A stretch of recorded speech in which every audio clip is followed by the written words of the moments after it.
H.R. 6304, the FISA Amendments Act. When I say these words, do your eyes glaze over? Do your ears snap shut? Does it just sound, oh, boring?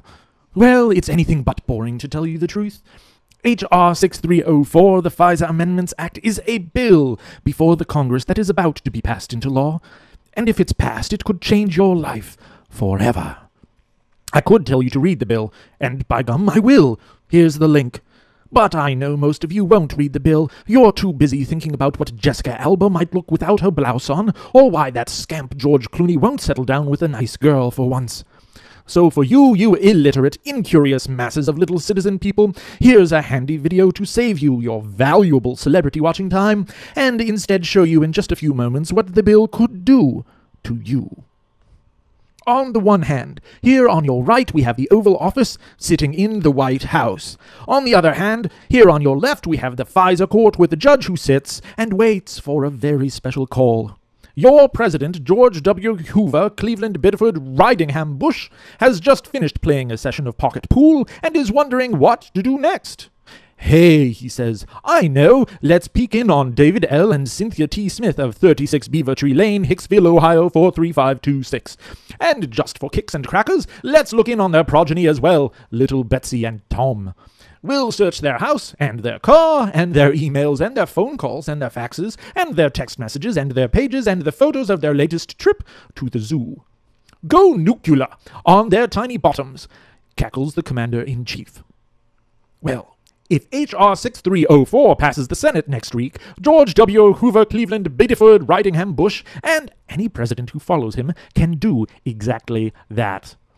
The president will be allowed to search anyone, anywhere, anytime, anyhow, for 7 long days. No warrant, no reason, just because he wants to, just for giggles. If this bill passes, the president doesn't even have to tell anybody about it for 7 long days.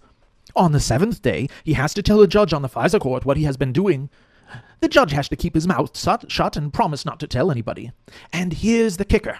Let's say this judge, who has been selected for his tendency to let the president do what he wants, let's say this judge speaks up to the president and says, "Whoa, Nelly, that is the most totally bogus behavior I have seen in quite some time. Stop it, you great twit." Well, all the president must say in response is, "I appeal," and his goons can continue to spy on David and Cynthia and little Betsy and Tom for another 60 days. That's 67 days of spying on whomever, wherever, and however the president wishes. But wait, there's more.